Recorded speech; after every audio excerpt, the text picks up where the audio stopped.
falando com aquele povo o que cometeu os pais, o que eles também estavam cometendo. E eu glorifico a Deus, sabe por quê? Todas as vezes que o Senhor nos chama e nos mostra o nosso erro, é para nós consertarmos, é para nós, aleluia, termos uma oportunidade de recebermos muito mais de Deus do que nós estamos recebendo. Deus chamou aquele povo e mostrou para aquele povo aonde os pais dele transgrediram a lei, a vontade de Deus.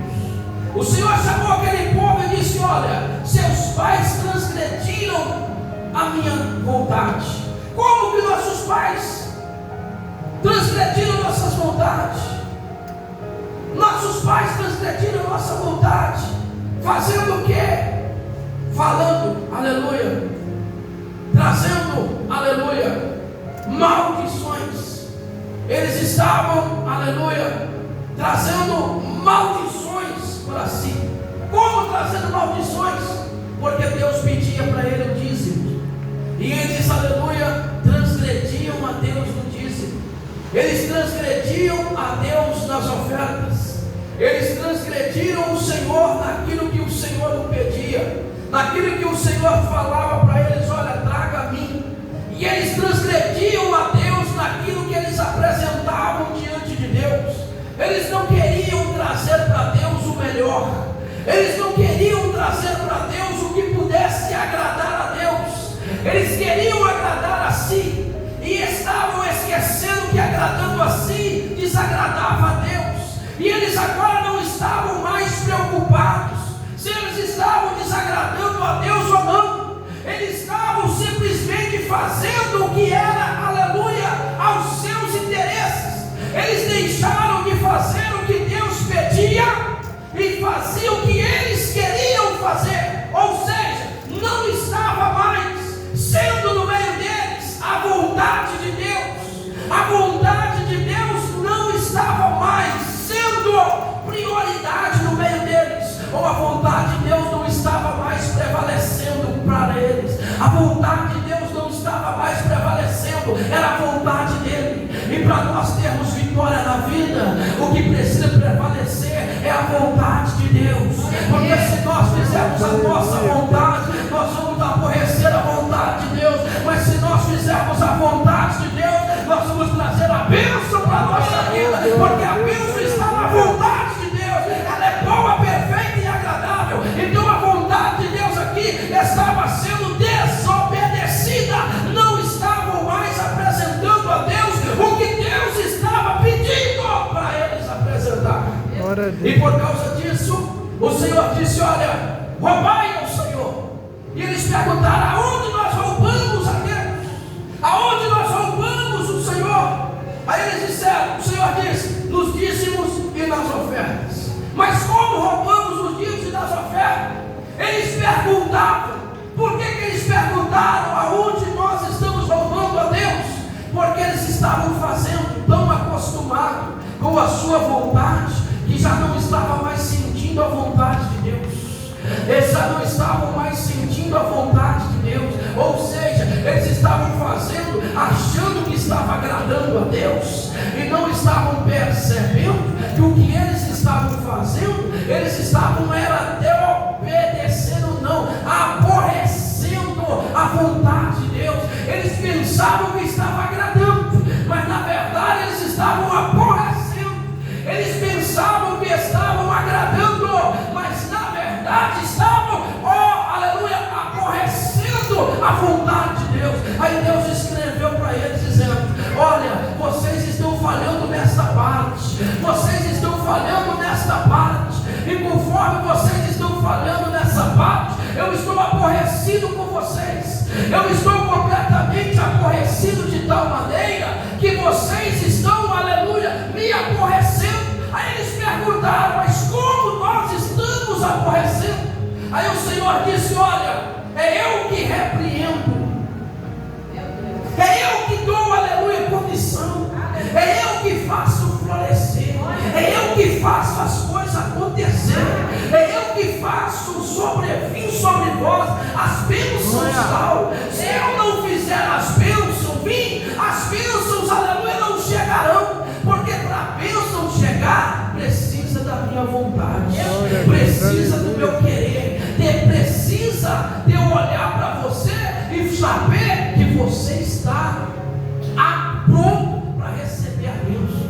adianta eu querer dar a bênção para alguém que não quer a bênção. Não adianta o Senhor esforçar para abençoar alguém que já determinou a não fazer o melhor para Deus. Olhamos quem não fez o Caim. O Caim nunca trazia o melhor para Deus. Por causa de não trazer o melhor para Deus, o Senhor aborreceu de tal maneira com Caim, que o Senhor falou para ele: olha, o pecado já está à porta.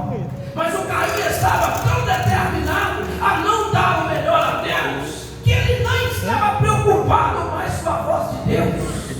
Ele não estava mais obedecendo o que Deus estava falando.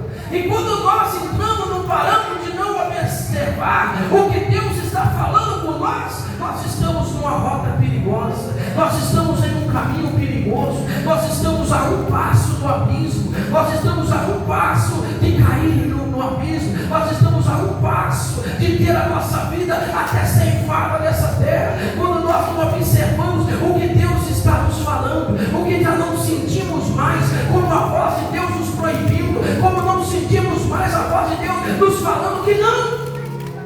Aí o Senhor falou: traz a mim os dízimos e a oferta. Como? Trazei todos os dízimos à casa do Senhor, para que haja mantimento na minha casa, diz o Senhor dos Exércitos, e depois farei prova de mim, se eu não repreender o devorador. O Senhor fala em repreender o devorador.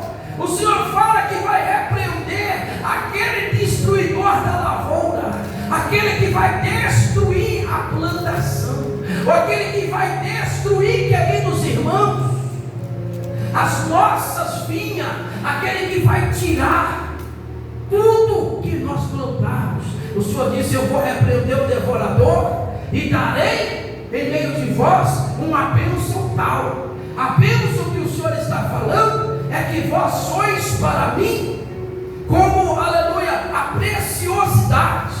Então o Senhor está chamando o povo, para o povo chegar até a Deus. Como? A chegar com arrependimento, chegar dizendo para Deus: ó Deus, ó Deus, me perdoa, ó Deus, faça de mim diferente, ó Deus, perdoa o que eu falei, aonde eu comecei a falhar, me mostra aonde foi o meu declive, aonde que eu comecei, aonde eu estou falhando. Porque tem pessoas que estão orando, tem pessoas que estão jejuando, tem pessoas que estão cantando, tem pessoas que estão, aleluia, na presença de Deus. Mas como que está acontecendo alguma coisa ainda para comigo? Por que que eu não consigo mais orar e sentir a presença de Deus? Por que que eu não falo mais em mistério? Por que que eu não faço mais a oração e o meu corpo sente a presença do Espírito? Por que que eu não estou mais sentindo a presença de Deus? O que está acontecendo? Por que que eu às vezes estou sentindo a decadência? Aonde eu estou errando? Eu não estou adulterando, eu não estou roubando, eu não estou fazendo nada de errado, meu Deus do céu. Aonde está o problema? Aonde está o problema? O problema está que Deus está te chamando para você ver aonde você começou a falhar e você não está dando ouvido à voz de Deus. Simplesmente você não está dando ouvido à voz de Deus. Você ouve qualquer coisa menos a voz de Deus. E o dia que nós ouvimos qualquer coisa e menos a voz de Deus, as coisas vão ficar de uma maneira que nós vamos olhar e falar: meu Deus do céu, não vale nem a pena. O povo não falou isso? Falastes mal. Aí o povo perguntou: o que é que nós falamos? Aí o Senhor falou: vocês falaram que não vale a pena me servir. Por que que não vale a pena me servir? Porque nós temos feito para Deus e Deus não tem feito para nós. Deus estava aborrecido com a fala daquele povo.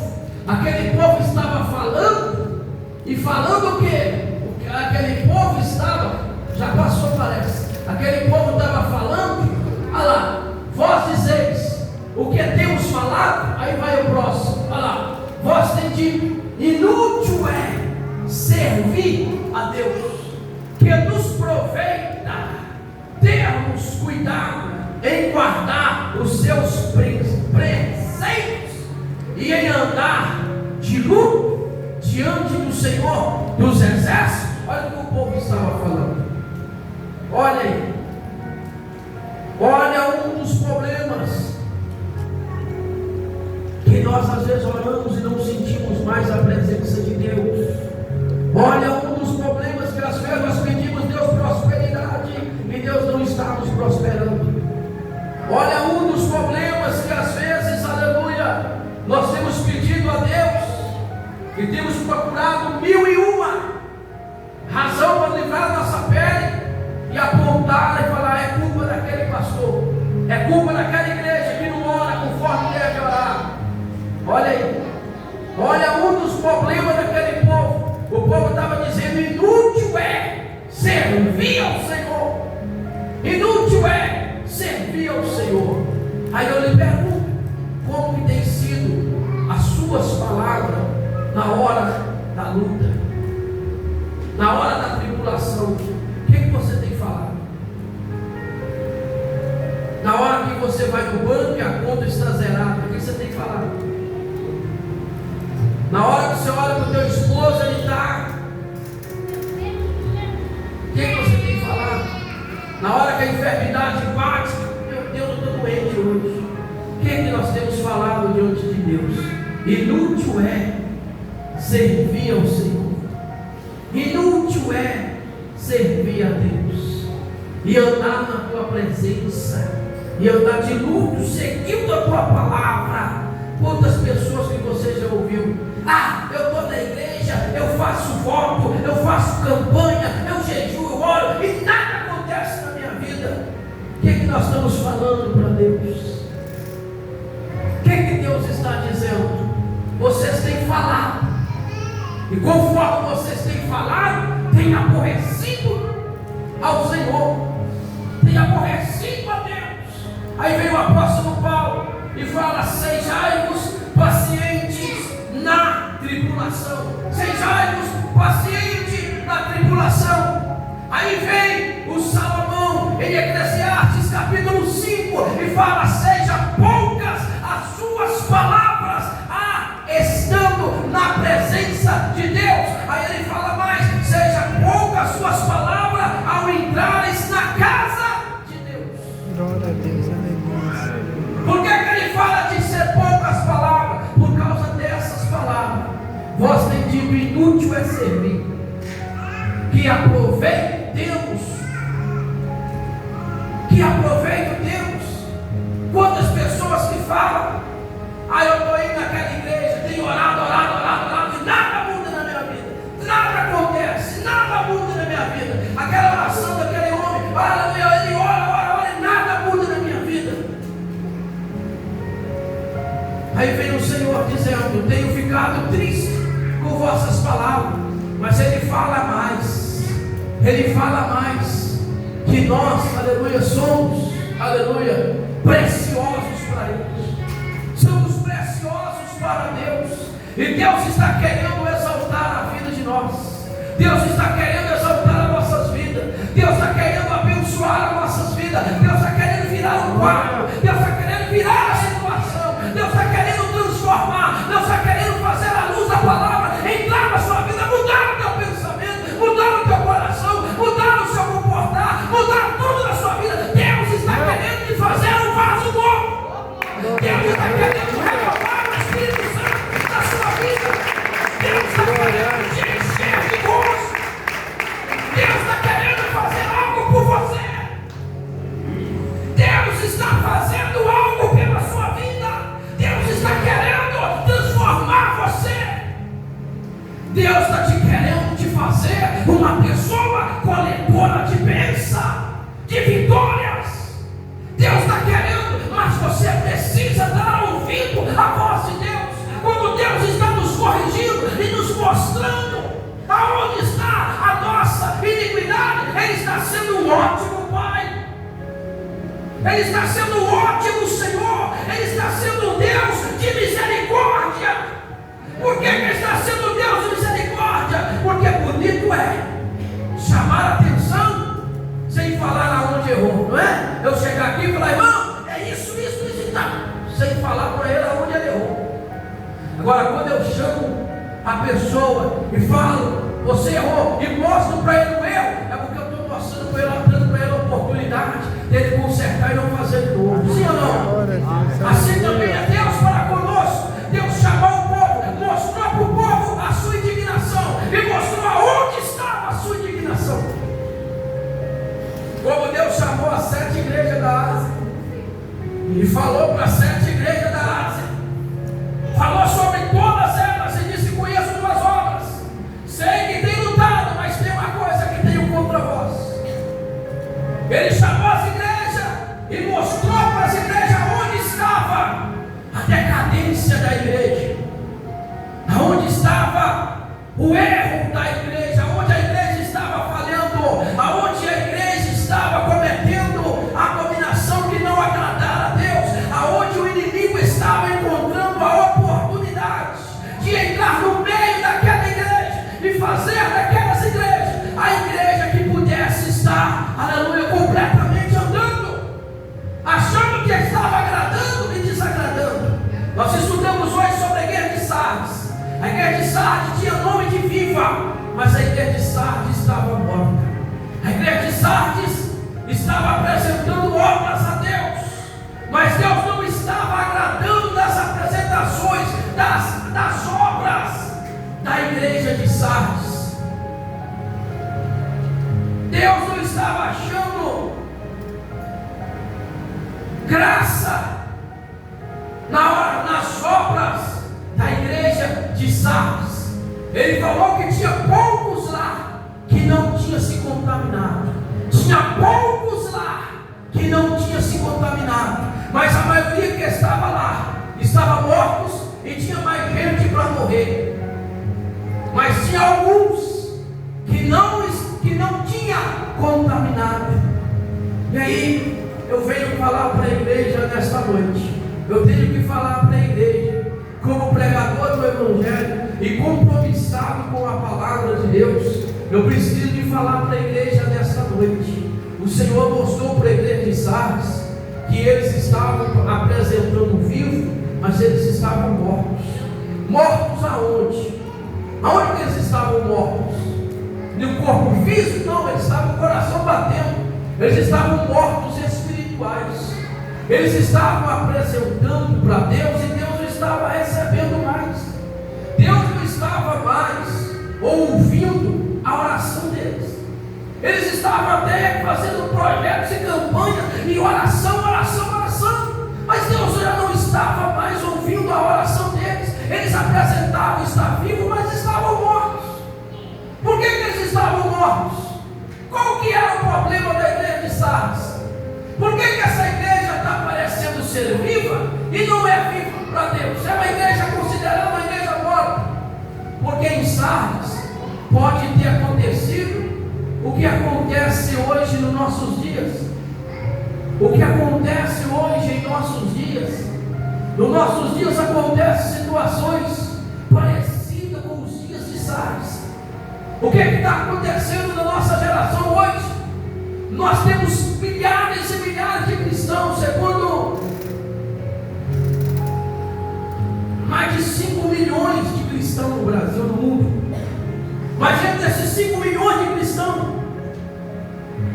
tem uma metade que tem orado a Deus, tem buscado a presença de Deus, tem levantado pelas madrugadas, tem feito jejuns a Deus, tem sacrificado a Deus, e Deus tem olhado no céu e tem respondido as orações, tem abençoado, tem prosperado, tem curado pessoas, tem feito maravilhas, tem expulsado demônios, tem feito maravilha, a oração, aleluia, de muitos desses 5 milhões. Mas existe também entre os 5 pessoas que estão orando, jejuando, buscando, e Deus não está ouvindo mais. Mas por que Deus não está ouvindo mais? Por causa da igualdade. Muitos se igualaram ao mundo. Muitos se igualaram ao mundo. E se igualando ao mundo, anda parelho com o mundo. Se eu não vou com a cara da irmã, eu simplesmente me aborreço para cá, ela para lá, eu para cá e vou orar. Deus vai ouvir a minha oração. Eu com meu coração aborrecido com a irmã, eu com meu coração aborrecido com o irmão aqui, eu não querendo olhar no olho do irmão, não suportando ver a face dele, Deus vai ouvir a minha oração? A minha oração vai subir diante de Deus? Eu inimigo do irmão, não converso com o irmão, eu não cumprimento o irmão vem me cumprimentar, eu desvio dele para não cumprimentar ele com a parte do Senhor. A minha oração vai chegar no trono da graça. Deus vai ouvir a minha oração. Deus vai ouvir o que eu estou clamando. A Bíblia fala que se eu tiver com o coração magoado com alguém, o Senhor não aceita a minha oferta. Se eu tiver com meu coração magoado com alguém, o Senhor não responde a minha oração. E nós vivemos hoje na igreja situações parecidas com o mundo. Eu até perdoo ela, mas acabou para mim. Eu até perdoo, mas para mim acabou. Não quero nem saber mais. É para lá e eu para cá. Salmo 133. Ó quão bom e quão suave é que os irmãos vivam em união. Eu estou unido com o irmão Ronaldo, meu coração com vontade de matar ele. Eu estou unido mesmo. Eu estou unido com o irmão, de verdade mesmo, não querendo olhar na face dela, não querendo olhar na face dele. Aí nós perguntamos por que o inimigo tem achado legalidade. Aonde que o inimigo está entrando? Onde que o diabo está entrando, pastor? Eu não estou em adultério, não estou roubando, não estou matando, eu estou lendo a Bíblia, eu estou jejuando, eu estou cantando, eu estou fazendo tudo. Aonde que o diabo está entrando? Aonde é? Será que Deus está alegre? Será que Deus está ouvindo as minhas orações? Será que o meu jejum está tendo valia diante de Deus? Porque se eu estiver magoado com meu irmão, para que eu vou jejuar? Se eu não gosto da irmã, não gosto do irmão, não vou com a cara dele, não vou com a cara dela, se eu não suporto ele na igreja, não suporto ela na igreja, para que eu vou orar? Para que eu vou ficar buscando a Deus de madrugada? Porque Deus não é Deus, aleluia, Deus é Deus de quê? De aliança, Deus é Deus de paz, Deus é Deus de família, Deus é Deus de harmonia, Deus é Deus, aleluia, de unidade. Nós somos os ramos, Ele é a videira, a pastora pregou, Ele é a videira, nós somos os ramos. Como que eu vou estar numa árvore, sendo que eu não suporto o ramo de cima? Como que eu vou ser ramo, aleluia, de uma árvore que eu não suporto os outros ramos? Eu quero ficar sozinho nessa árvore, e não quero que ramo nenhum mais chega, é só eu e pronto. Como que Deus vai abençoar a mim? Glória a Deus, aleluia. Não tem jeito. Então a igreja hoje precisa de entender, nós temos que ser diferente do mundo. O mundo perdoa e não volta mais a conversar, mas a igreja tem que conversar.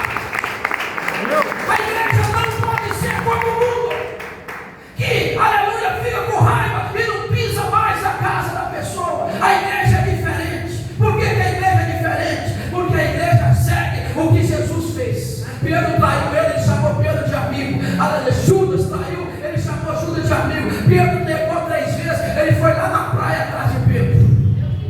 Ele foi lá na praia atrás de Pedro. Pedro, você me ama, então apacenta as minhas ovelhas. Jesus poderia fazer o seguinte: como me negou, eu vou para o céu e deixa Pedro sozinho. Não, ele foi lá restaurar Pedro, porque ele sabia que Pedro estava envergonhado. Ele sabia que Pedro estava envergonhado. Pedro até escondeu atrás do barco quando viu Jesus. Pedro estava envergonhado. Ele tinha que tirar a vergonha de Pedro. Ele tinha que mostrar para Pedro o seguinte: Pedro, você negou, mas eu sou Deus perdoador e eu vou te perdoar hoje e vou fazer você pastor de ovelha. Eu vou te fazer o que eu te prometi. Eu falei que você ia ser pescador de homens e você vai ser pescador de homens em nome do Senhor Deus de Israel. Então ele foi lá para tirar a vergonha de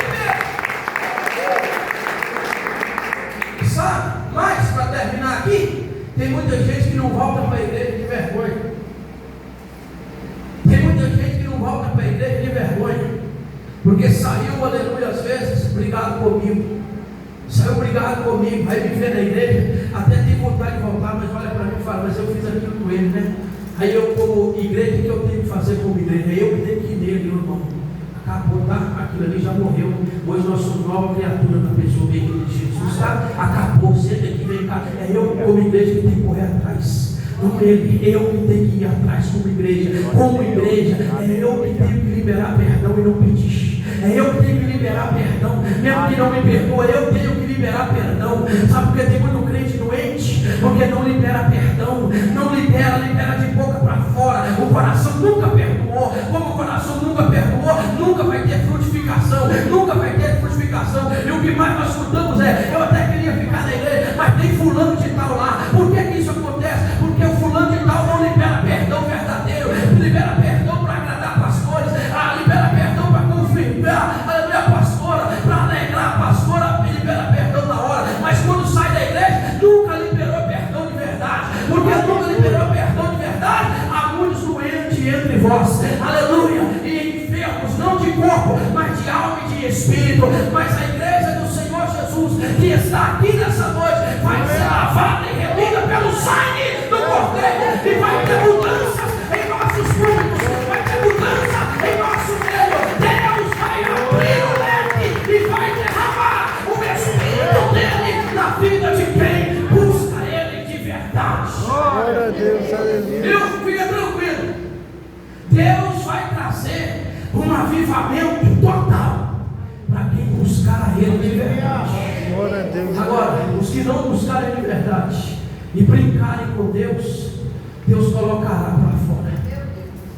Não dá para enganar Deus, irmãos. Não podemos enganar a Deus. Ou nós somos ou nós não somos. Ou estamos para ser cristão, ou não estamos para brincar de ser cristão. Porque Deus não brinca com nós. Deus nos trata sério. Deus nos trata sério. Deus não abre sorriso para nós e fica rindo para nós. Deus é sério. Deus age com sinceridade. Então, a partir de hoje, você que está dentro desse templo, ouvindo a palavra de Deus, não pensa que é um cajado que eu estou pregando. Eu estou pregando uma verdade. Ou você conserva as tuas veredas, ou Deus vai te pegar pelo caminho e você vai ver o que é o Senhor no caminho de Damasco. Enquanto ele estava indo perseguir o Saulo, o Senhor pegou ele pelo caminho. Ele ficou cego por 3 dias e o Senhor falou: Saulo, por que é que você me persegue? Quem és tu, Senhor? Eu sou Jesus, a quem tu persegues. Então, se nós não andarmos a vontade de Deus, Deus vai nos pegar. Aqui você pode pular, pode gritar, pode rodar, pode ser um vaso de bênção. Lá fora você pode ter outra vida, não tem problema. Uma hora dessa, Deus vai te pegar. Uma hora dessa, o Senhor vai jogar você, aleluia, para todo mundo saber que a sua capa vai ser tirada diante de Deus. Então não deixa Deus tirar a sua capa. Tira você mesmo. Arranca a capa a você mesmo. Arranca essa fase de vida. Ei, está na hora de você amadurecer. Você já não é mais um recém-nascido na presença de Deus, que toda hora precisa de alguém ficar falando: faz isso não, você não precisa disso não. Você não precisa de ninguém 24 horas na sua casa te orientando, falando para você. Você já conhece a palavra, você já conhece os caminhos de Deus, você sabe que já é certo e errado, você conhece os caminhos que vai te levar para o céu e os caminhos que não vai te levar para o céu. Todo mundo sabe o caminho que está andando. Então anda no caminho de Deus, anda no caminho do Senhor, porque enquanto a igreja aqui estava fora do caminho, não tinha como Deus abençoar não. Deus só ia abençoar a igreja aqui quando ela entrasse no caminho. Deus só ia abençoar os moradores de Jerusalém o dia que eles ouvissem a palavra de Joel. Deus só ia restaurar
e nem ela pode me salvar.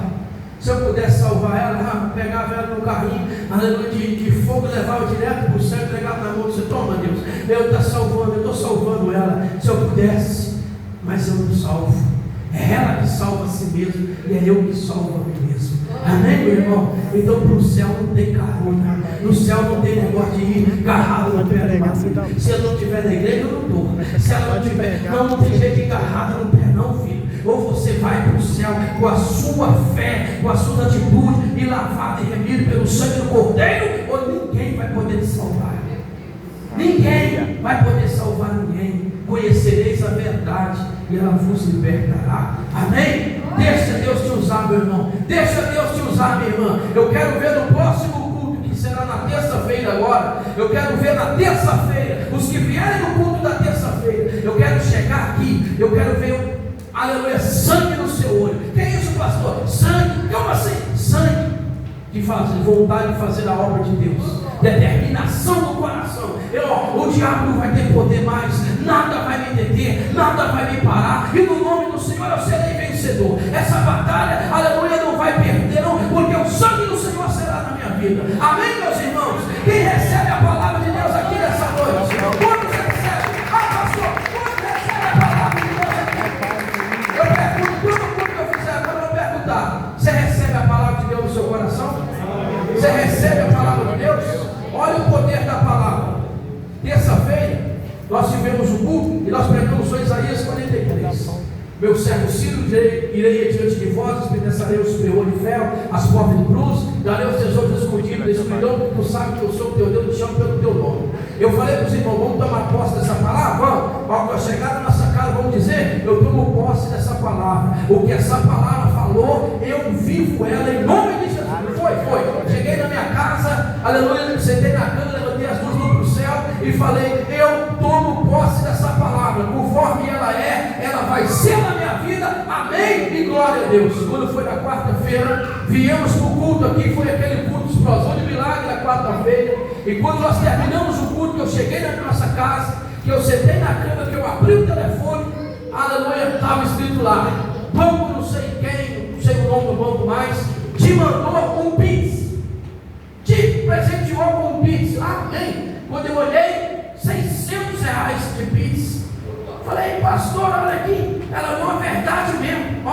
Glória a Deus no céu e na terra. Levantei a mão, glorifiquei a Deus. Conforme eu tomei posse da palavra, aconteceu na minha vida. Te darei os tesouros ocultos da escuridão. E nós falamos o quê? Diabo, solta tudo que é meu, solta o que é meu. E o Senhor, aleluia, fez algo extraordinário em nossa vida. Acontece, aleluia, que na quarta-feira, na quinta-feira, eu já levantei pela manhã, fui lá na oficina do irmão Ronaldo para dar uma ajeitada para mim nos negócios lá. Ele deu uma ajeitada lá, lá na oficina dele, eu vim, eu passei em um supermercado aí, aleluia, cheguei lá, falaram comigo que eu tinha um cartão pré-aprovado. Eu falei: tá, eu vou passar e vou ver se está o cartão pré-aprovado. Cheguei lá, quando eu fui olhar o tal cartão pré-aprovado, a moça disse: tem medo, já fui pegando os atos, fui fazendo o cartão, entregou o cartão na hora. E eu falei: qual o limite do cartão? Ela falou: eu não sei ainda não, mas hoje está liberando só R$400 para todo mundo. Eu falei: tá bom, já dá para fazer qualquer coisa, né? Dá para uma feirinha, glória a Deus aí. Aí ela falou: mas o que aconteceu?